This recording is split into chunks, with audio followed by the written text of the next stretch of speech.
가끔 저 부산 시내나 또 큰 마트, 호텔 같은 지하 주차장에 차를 주차하고 난 이후에 가끔, 항상 그런 건 아닙니다. 가끔 차를 찾지 못해서 헤맸던 경험이 없으십니까? 저는 가끔 그런 경험이 있습니다. 지하 2층에 분명히 차를 주차를 했는데 나오니 차가 없습니다. 그 넓은 주차장을 이 끝에 저 끝까지 여러 번을 왕래하고 아무리 찾아도 차가 없습니다. 어떻게 된 일입니까? 알고 보면 분명히 2층에 주차했다고 생각했는데 나중에 보면 차가 3층에 주차되어져 있습니다. 분명히 2층에 되었는데 차가 3층에 있는 그런 경험들. 차를 못 찾자 옆에 있던 아내가 뭐라 말하면 확실하다. 분명히 2층에 있다. 조금만 기다려라. 아무리 찾아도 없습니다. 길을 찾는데도 헷갈릴 때가 있습니다. 아니, 헷갈리는 게 아닙니다. 분명히 여기서 왼쪽으로 쭉 가면 식당이 있는데, 그리고 그 집을 묻는 사람에게 맞다, 톨게이트에서 나와서 왼쪽으로 쭉 가다 보면 두 개의 신호를 지나서 왼쪽에 식당이 있다, 심지어 그렇게 가르쳐 주기까지도 합니다. 그런데 아무리 가도 식당이 나오질 않습니다. 큰 소리는 뻥뻥 쳐놨는데, 확신을 가지고 이야기를 했는데 식당이 안 나옵니다. 어찌된 일입니까? 알고 보면 톨게이트에서 나와서 왼쪽이 아니라 오른쪽으로 가야 했습니다. 나는 분명히 왼쪽이라 확신을 했는데 사실은 그게 아닌 경우도 있습니다. 이런 잘못된 확신들, 자기 확신은 돌아오면 되고 조금 고생하면 별 문제가 없습니다. 그런데 이 잘못된 자기 확신이 큰 인류의 재앙으로 다가올 때가 있습니다. 히틀러 같은 한 사람이 민족주의적인 잘못된 확신에 딱 매이자 수백만의 사람을 학살하게 되는 엄청난 재앙을 가져오게 됩니다. 이념이든 가치관이든 철학이든 자기 확신을 가지는 것은 중요하고 필요합니다. 그런데 이 확신이 잘못된 사실에 근거하고 보편 타당한 사실이 아닌 확신을 가지고 있으면 그 확신이 큰 재앙으로, 큰 해로 돌아올 때가 많이 있습니다. 우스갯소리이긴 하지만 한때 배트맨 시리즈 슈퍼맨이 영화나 TV에서 만화로, 영화로 방영되고 나서, 그리고 그 신문 사회면에 보면 이런 기사가 반드시 뜹니다. 모 동네 모 초등학생 보자기를 뒤집어 쓰고 옥상에서 뛰어내리다. 슈퍼맨 흉내를 내면 자기는 날 줄 아는 확신을 가지고 있는 어린아이들. 이 아이는 자기도 슈퍼맨처럼 보자기를 뒤집어 쓰고 뛰어내리면 중력을 거스르고 날 줄을 확신했습니다. 그래서 뛰어내리죠. 어떤 아이들 중에도 내가 뛰어내리면 떨어져서 다리가 부러진다라는 이 믿음을 가지고 뛰어내리는 아이는 아무도 없습니다. 나름대로 확신을 가진 것입니다. 그런데 그 확신이 잘못된 사실 위에 서 있는 것, 그것이 문제입니다. 우리가 하나님을 믿습니다. 예수를 믿습니다. 성경을 믿습니다. 우리가 나름대로 확신을 가지고 믿음을 가지는 것은 중요합니다. 하지만 그 확신이 사실에 근거해야 되고 진리 위에 근거하냐 근거하지 않느냐가 중요합니다. 나는 천년만년 죽지 않고 살 것 같아라고 주장하면서 큰 소리 아무리 치고 확신을 가져도, 나는 절대 병에 걸리지 않는다라는 건강의 확신을 가져도 병에 걸리고 죽습니다. 그것은 자신에 대한 잘못된 사실에 근거한 확신을 가지기 때문에 그렇습니다. 저는 성경을 통틀어 볼 때에 하나님을 향하여 자신의 확신을 가지고 하나님을 향하여 이렇게 큰 소리치며 하나님을 향하여 대던 사람이 또 있을까 싶을 만큼 요나를 볼 때마다 그 생각이 듭니다. 오늘 우리는 요나서 4장을 읽었습니다. 지난 3주 동안 1장, 2장, 3장을 설교해 왔습니다. 오늘 드디어 요나서 마지막 장인 4장까지 왔습니다. 이 요나서 4장을 보십시오. 이제 요나의 본 모습이 확 드러납니다. 요나는 이 일이 매우 못마땅하였다. 우리 개정판에는 요나가 매우 싫어하고 성내며 매우 싫어하고 화를 터뜨리며 하나님께 기도하고 있습니다. 뭐 기도라고도 할 수 없죠. 하나님께 대들고 따지고 있습니다. 내 이럴 줄 알았다라는 것입니다. 내가 고국에 있을 때에 이렇게 될 것이라고 내가 미리 말하지 않았습니까? 그래서 내가 서둘러 다시스로 도망을 가지 않았습니까? 하나님은 은혜로우시고 자비로우시고 노하기를 더디하시고 한이 없는 사랑을 베푸시는 분이라서 내리시려던 재앙을 거두시고 저들을 회복시키실 것을 내가 알았습니다. 내가 이제 이 모양을 보니까 살고 싶은 마음이 다 떨어져 버렸습니다. 이렇게 사느니 차라리 죽는 것이 낫겠습니다. 하나님, 차라리 날 죽이세요. 그렇게 하나님께 대들고 있습니다. 요나가 이렇게 대들고 성내고 화내고 못마땅하게 여기는 일이 무엇입니까? 지금까지 우리가 3주 동안 살펴봤듯이 요나는 니느웨 성이 멸망당하지 않고 회복되는 것을 정말 싫어했습니다. 정말 꿈에서조차 그것을 생각하기 싫었는데 그것이 현실이 되어져 버린 것입니다. 사실 요나 입장에서는 일면 이해가 되기도 합니다.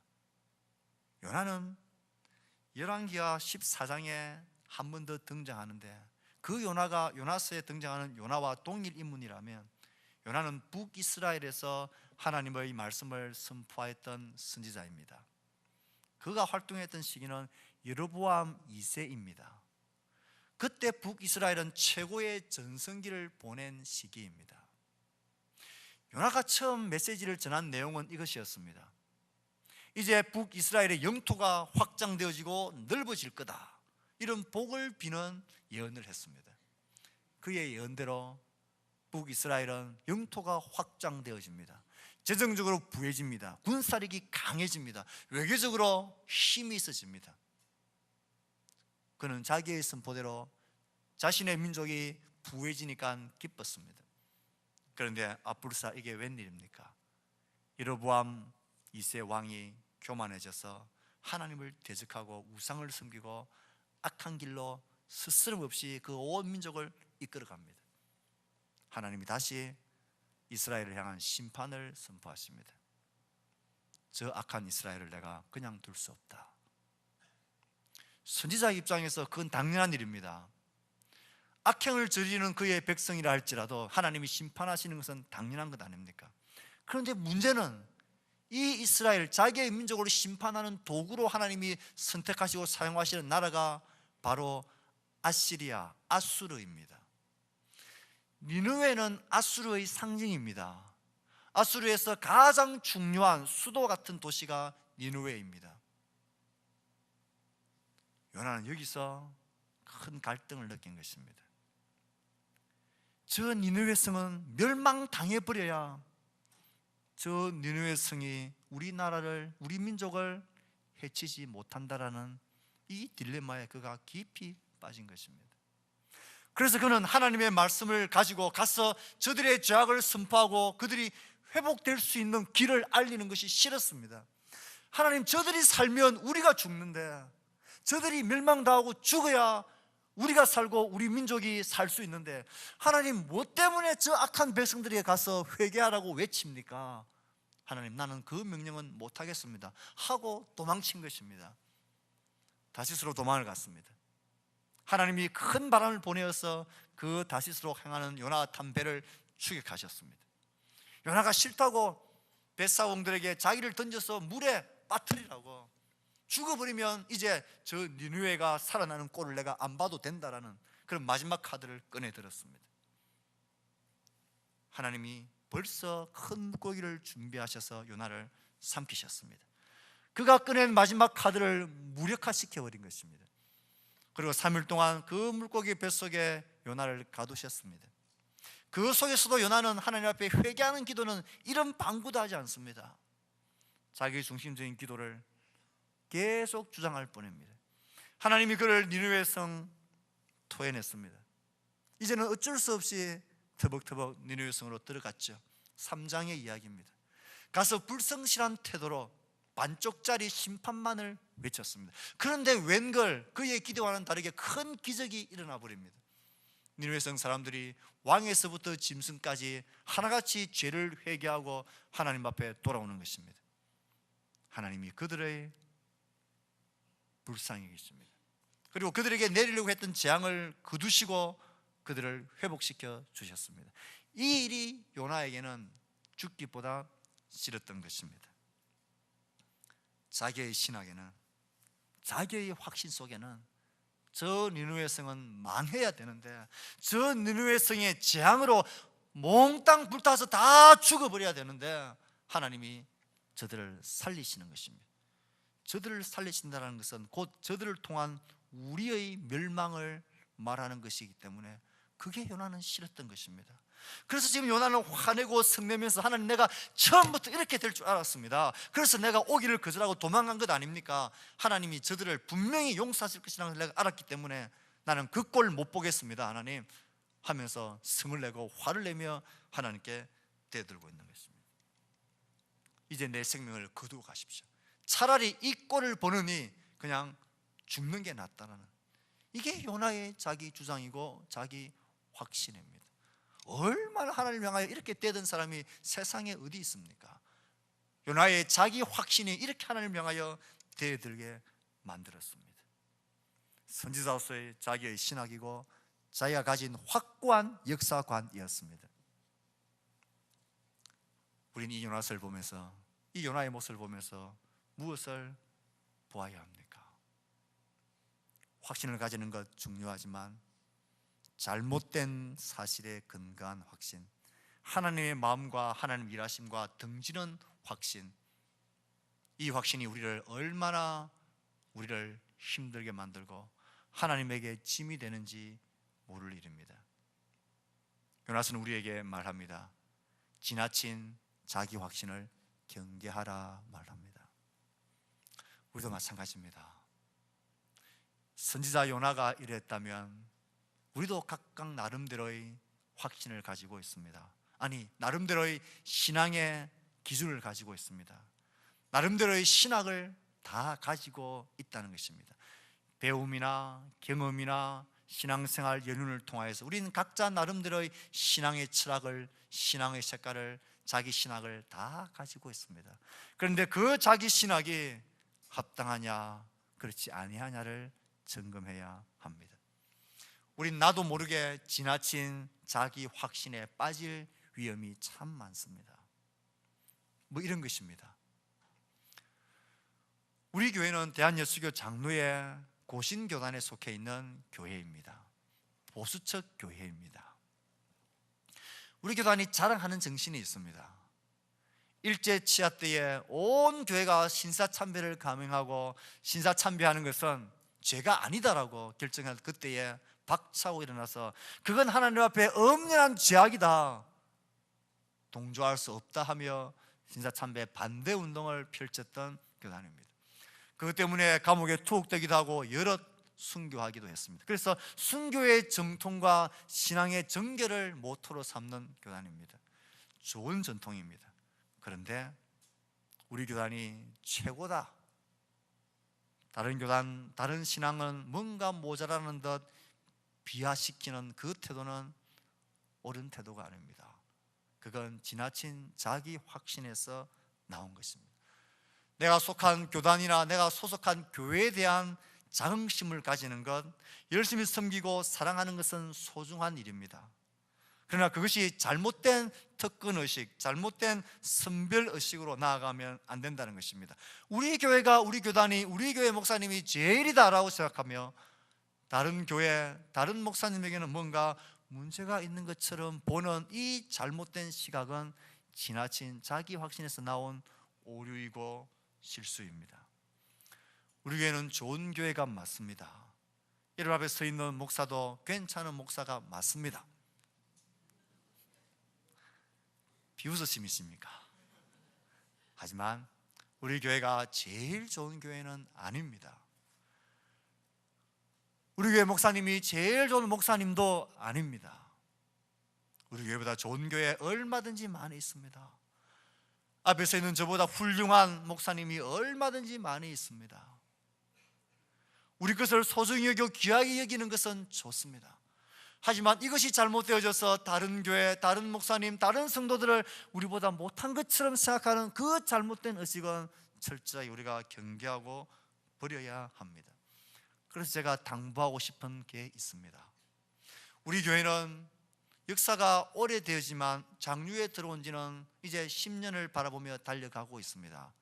그러니 우리 교회는 성도들이 이 모양 저 모양으로 전도되어지고 모인 교회입니다.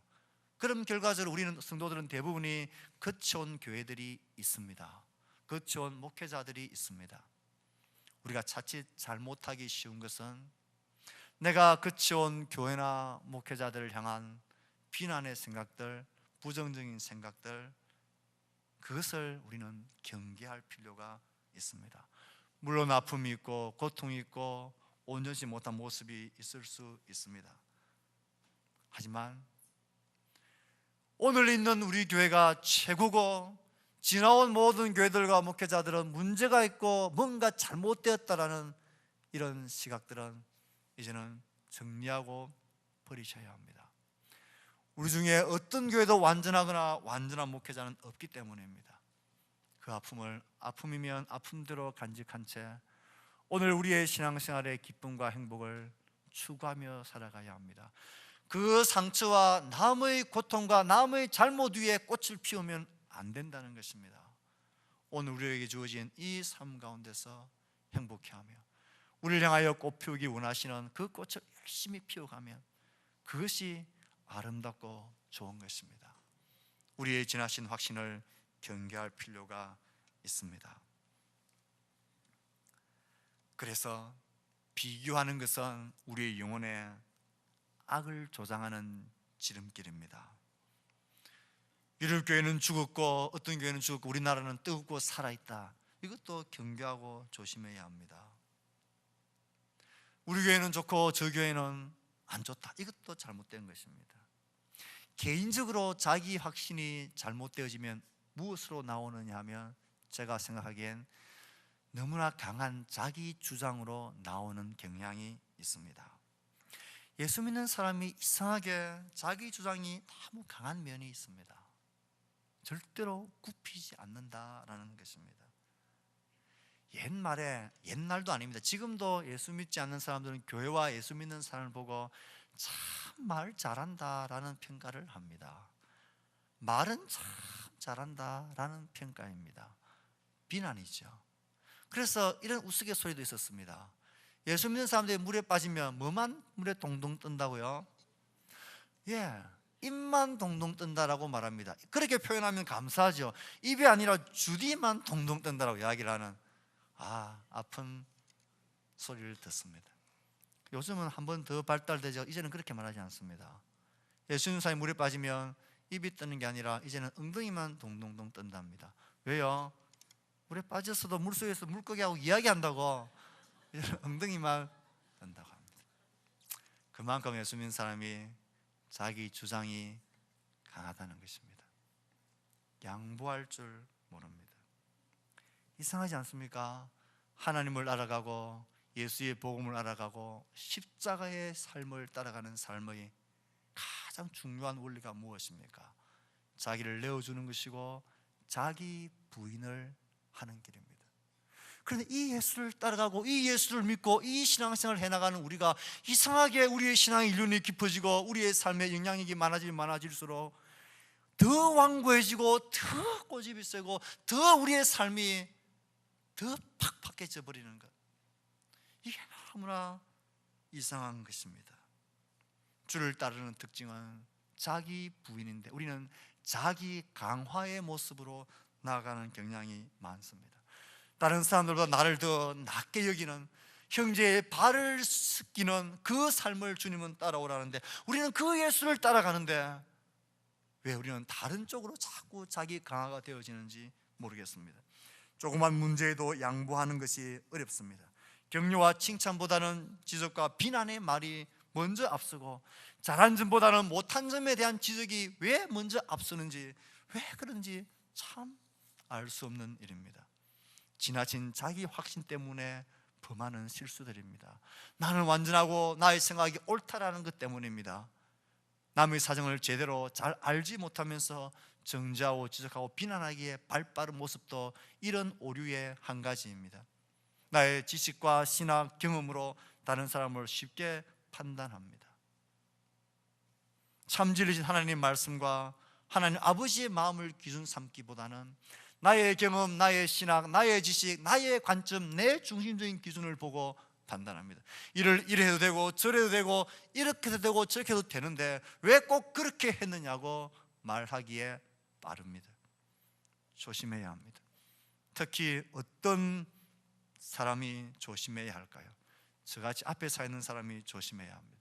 배운 것이 많은 사람, 지식이 많은 사람, 많은 것을 깨닫고 많은 것을 경험한 사람일수록 조심해야 합니다. 교회에서 많은 일을 오랫동안 하신 분들은 더 특별히 조심하고 조심해야 합니다. 내가 해왔던 그것이 기준이 되어져서 그것을 가지고 말하고 평가하고 지적하기에 바쁜 것은 자기 자신을 향한 지나친 확신에 쏘는 오류입니다.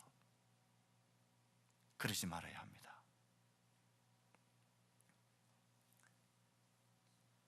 하나님 앞에 우리가 완전하면 얼마나 완전하고 우리가 알면 얼마나 완전하게 알겠습니까?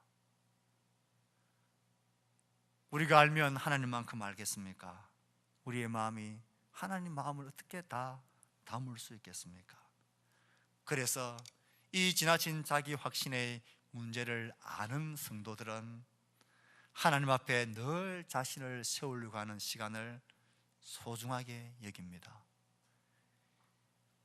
우리 삶의 절대 기준이신 하나님이 내 삶의 기준으로 분명하게 서 있지 않으면 우리는 전부 다 자기 중심의 기준을 가지고 다 평가하고 말하고 보게 되어져 있습니다. 그래서 이런 영향력이 있는 삶에서 더욱더 하나님 앞에 나 자신을 세우려고 그분 앞에 서서 그 말씀의 기준이 뭐고 하나님의 마음이 뭐고 하나님 일하심이 어떤 것인가에 대해서 늘 자신을 하나님 앞에 세우는 이 수고를 하셔야 합니다. 절대 진리인 말씀 앞에 나 자신을 세우고 그 말씀 앞에 자신을 비추어 보아야 합니다. 그래야 내 삶이 나 자신의 확신에 그 오류에 빠지지 않을 수가 있습니다. 요나가 우리에게 주는 분명한 교훈 중에 한 가지입니다. 그런데 참 감사한 것 있죠. 요나가 이렇게 하나님을 향하여 대듭니다. 하나님 그냥 차라리 날 죽이세요. 난 이 꼴을 못 보겠습니다. 도대체 이런 선지자가 어디 있습니까? 하나님 그냥 한번 손으로 탁 살짝 스치기만 하셔도 사라질 그런 인생이 이렇게 하나님 앞에 자기 자신의 신학을 가지고 하나님 향하여 대들고 있습니다. 그런데 더 놀라운 것은 하나님이 이런 요나를 내치지 않는다는 것입니다. 너가 이렇게 성내는 것이 합당하냐? 요나는 대답하는 대신에 획 돌아서 가지고는 한번 보자고. 하나님이 내 말대로 하나 안 하나, 저 성이 온전하나 안 하나 한번 보자고. 성이 내려다 보이는 동편 언덕에 자기가 거처를 하나 정해놓고 내가 이런 말 표현이 안 되는데 눈 뜨고 내가 보겠다는 거예요. 하나님 그렇게 하나 안 하나 한번 보겠다는 거예요. 그리고 요나는 동편에 초막을 짓고는 저 성이 어떻게 되나 지켜봅니다. 마치 이 모습은 하나님을 향하여 데모하는 모습과 똑같습니다. 아마 지금식으로 표현하면 요나는 머리에 붉은 띠를 딱 들고 하나님은 니느웨를 향한 재앙을 즉각 실행하라. 하나님은 각성하라. 저 죄악을 심판하라. 이렇게 깃발을 띄고 하나님을 향하여 대들고 있는 요나. 그게 요나의 모습이에요. 하나님이 요나를 설득하십니다. 알다시피 하나님께서는 요나가 시원한 그늘 속에 거할 수 있는 박능쿨을 준비하십니다. 그것도 신기한 방법으로 하루아침에 그 씨앗이 슈퍼 씨앗이 되어가지고 하루아침에 시원한 박능쿨로 확 자라게 하십니다. 너무 요나가 위로를 받고 좋았습니다. 또 하나님께서는 한날 이름도 모를 조그만 벌레를 보내셔서 깔아 먹어버리고 시들게 하셨습니다. 하나님은 동풍을, 뜨거운 열풍을 불게 하십니다. 요나가 머리가 없었는지 머리에 내리쬐는 햇빛 때문에 죽겠다고 하나님 앞에 또 대듭니다. 죽겠다는 것입니다. 죽겠다는 말이 요나 입에 붙었습니다. 죽겠다는 말 많이 하는 사람들은 요나의 사촌입니다. 죽겠다 요나는 그렇게 죽겠다고 말합니다. 그리고는 하나님 앞에 차라리 날 죽이라고. 지금 하나님 장난하십니까? 왜 나에게 이렇게 시원한 박능골 주셨다가 이 박능골 또 하루아침에 왜 가져가 버리십니까? 하나님 지금 뭐 하는 겁니까? 그렇게 열을 내고 있는 요나에게 하나님이, 야, 너가 이렇게 성내는 게 합당하냐? 네가 심은 것도 아니고 가꾼 것도 아닌 이 박능골을 네가 아끼는데 저 니느웨에는 앞 좌우를 구분하지 못하는 12만 명이나 되는 사람들과 수많은 가축이 있는 것 내가 어떻게 아끼지 아니하겠느냐? 이게 요나의 결론입니다. 참, 요나서를 보면 재미있는 게 있습니다. 요나서 1장부터 4장까지 되어져 있고 우리가 쭉 살펴봤습니다. 요나서에 등장하는 모든 등장인물, 등장 소재들 보십시오. 하나같이 하나님의 마음과 일하심에 쓰임받는 것들입니다. 큰 바람 하나님 불게 하십니다. 그리고 요나를 쫓아가게 하십니다. 큰 풍랑 일게 하십니다. 큰 폭풍 가운데 잠들어 있는 요나에게 하나님이 선장을 보내셨습니다. 제비뽑기에 동참하는 선원들을 보십시오. 요나가 탄 배, 그 풍랑에 휩쓸리는 그 배, 그 물 밑에서 그 배를 추격하고 있는 큰 물고기를 보십시오. 그를 삼킨 물고기, 3일 동안 그 요나를 안고 있다가 하나님이 토해 놓으라 하니까 정확한 그곳에 토해 놓는 큰 물고기. 불성실한 요나의 선포와 메시지를 듣고서도 기적적으로 회개하는 그 니느웨 성의 모든 사람들과 가축들, 하루아침에 확 자라는 박능쿨, 이름 모를 작은 벌레들, 요나서에 등장하는 모든 것들이 하나님의 마음과 일하심에 그 자리에서 그 모습대로 순종합니다. 딱 한 사람 요나만 하나님의 마음과 일하심을 등지고 있습니다. 요나서의 주제는 니느웨 성의 구원이 아니에요. 요나서의 주제는 이렇게 하나님의 마음과 하나님의 일하심을 등지고 자기의 신학에 똘똘 뭉쳐서 하나님의 마음을 가지지 못하는 그 요나로 대변되어지는 이스라엘, 그 이스라엘 모습 속에서 오늘의 이스라엘인 우리의 모습을 하나님은 보라고 요나서를 우리에게 주셨습니다. 이름도 적합합니다. 요나서에서 문제가 되는 것은 딱 하나밖에 없습니다. 누구죠? 요나입니다. 요나가 문제인 거예요. 하나님의 일하심과 그의 나라 복음 전파에 있어서 하나님에게 가장 걸림돌은 그들의 죄악의 크고 작은 게 아니에요. 우리가 덮친 환경도 아니에요. 이 하나님의 마음과 일하심에 내 마음이 가지 않는 무감각한, 관심이 없는, 아니 오히려 싫어하고 있는 요나가 문제. 우리의 신앙생활에 하나님 나라 확장에 걸림돌이 되는 것은 나예요. 하나님이 오늘 우리에게 건강을 주셨고 행복한 공동체를 우리에게 불러 모아 주셨고 우리 가운데 가정과 삶과 일터를 주시고 시간과 기회를 주신 것은 무엇 때문이겠습니까? 하나님이 요나를 선자로 부르셨던 것은 무엇 때문이겠습니까?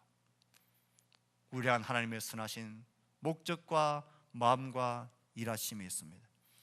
나 자신의 영혼의 성숙함과 온전함 뿐만 아니라 나로 인하여서 내 가정의 영혼들과 내가 품고 있는 VIP들과 우리가 속해 있는 사회와 민족과 열방을 향한 하나님의 마음과 일하심이 반드시 거기에 있습니다.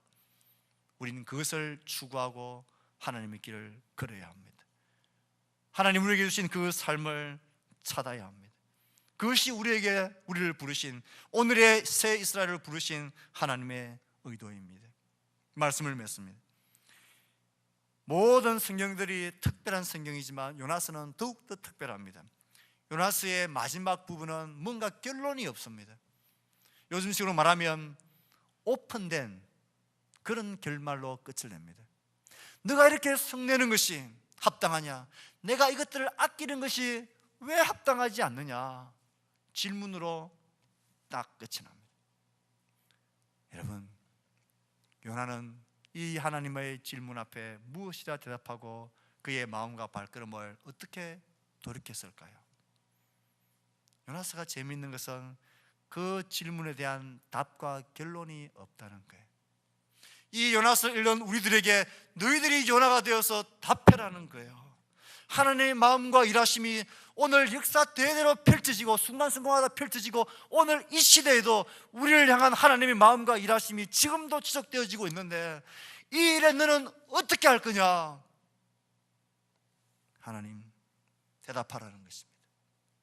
요나처럼 하나님을 자기의 신학, 민족주의적인 자기 신학에 하나님을 소유하고 하나님을 가두고 있으면 하나님은 나의 기도만 들어주시고 나를 위로해 주시고 나에게 복 주시고 나의 길을 열어주시고 나를 위해서만 존재한 하나님으로 하나님을 내가 소유하려고 하는 이 이스라엘과 요나의 모습, 우리의 모습이 되어서는 안 된다는 것입니다. 내가 하나님을 소유할 것이 아니라 우리 모두가 하나님의 소유가 되어져서 하나님이 우리를 통하여 우리를 니느웨로, 우리를 나의 이웃에게로, 나의 VIP에게로, 나의 민족과 나의 열방으로 보내신 하나님, 그 하나님의 마음과 일하심에 우리가 순종하고 따라가라고. 너는 어떤 대답으로, 어떤 태도로 하나님 앞에 설 것인가를 이 요나서를 보면서 결정하고 헌신하라고 요나서는 우리에게 열린 결말로 이 성경을 던져주고 있습니다. 사랑하는 성도 여러분, 저는 4주 동안 요나서의 말씀을 강의하며 설교해 왔습니다. 이제 요나서는 우리에게 묻습니다. 너의 대답은 무엇이냐? 내가 이것들을 아끼는 것이 어떻게 합당하지 아니하냐? 이 하나님의 마음과 일하심 앞에 나는 무엇이라 대답하고 어떤 길을 걸어갈 것인가? 이 요나가 걸어갔던 그 길을 따라가서는 안 됩니다. 우리는 요나가 걸었던 그 반대의 길을 힘있게 걸어가야 합니다. 그래야 우리의 하나님, 온 열방 가운데 우리를 이곳에 부르신, 우리를 이 땅에서 살게 하신 우리를 향한 하나님의 일하심이 분명하게 드러나게 될 것입니다. 우리 모두가 이 시대에 하나님의 마음과 일하심에 겸손하게 순종하며 하나님의 소유가 되어지는 아름다운 성도들, 그 복된 삶이 될 수 있기를 주의 말씀으로 축복합니다.